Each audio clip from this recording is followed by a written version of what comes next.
Hello दोस्तों, नमस्ते, प्रणाम। आप सभी से राधे राधे, जय माता दी। आप सबके जीवन मंगल में कामना करी थे। आप सभी बीच पुराने तर्ज पे हवन गीत लेके आई है। फूल वाचरे सुनो जय ही। कमेंट में ज़रूर बताएं कि आप सबको कैसे लगा। और हमारे बहनी दीदी, हमारे भैया भाभी, हमारे चाचा चाची, हमारे सभी भाई बहन, सभी दर्शकों को विनम्र निवेदन है, प्लीज़ आप लोग हमारा भी सपोर्ट करें और लास्ट तक ज़रूर सुनेगा, नहीं तो हवन गीत का आनंद आप सबके नहीं आए।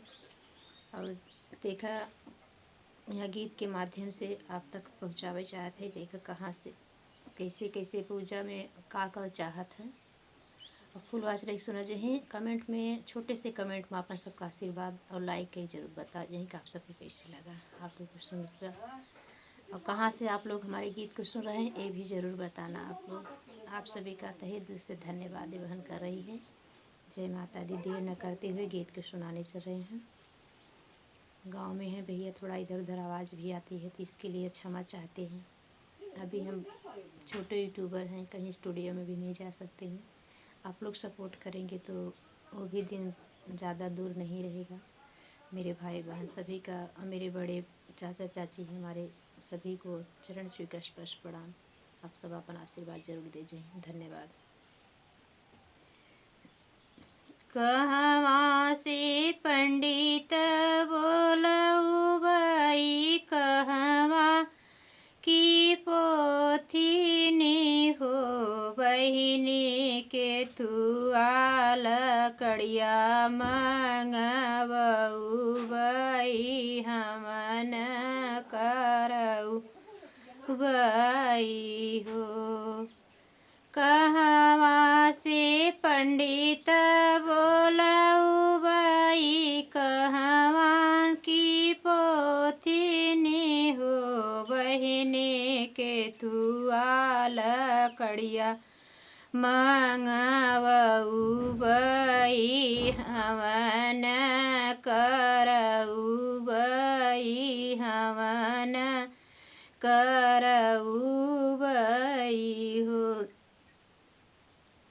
काशी से पंडित बोलऊ बाई, बनारस की पोथी, बनारस की पोथी ने हो बहिनी, अमवाल कड़िया मंगवऊ बाई, हवन करऊ बाई, हवन करऊ बाई हो।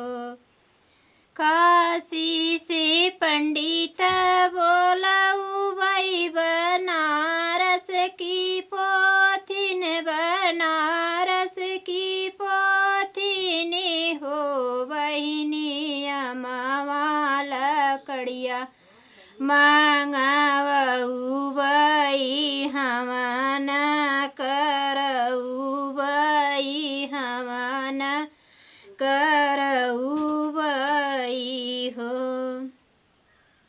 केथुआ का चटैया मंगवऊ बाई, केथुआ का कहवा बिछऊ बाई हो बहिनी, कवने ने केथुआ का चटैया मंगवऊ बाई, कहवा बिछऊ बाई हो बहिनी, कहवा से जलवा मंगऊ बाई, हवन करऊ बाई, हवन करऊ बाई हो बहिनी, कहवा से जलवा मंगऊ बाई, हवन करऊ बाई, हवन करऊ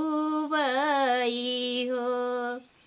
कुश का चटैया मंगवऊ बाई, अंगने बिछऊ बाई, अंगने बिछऊ बाई हो बहिनी, गंगा जी से जल मंगवऊ बाई, हवन करऊ बाई, हवन करउबई हो बहिनी गंगा जी से जल मांगवउबई हमन करउबई हमन करउबई हो।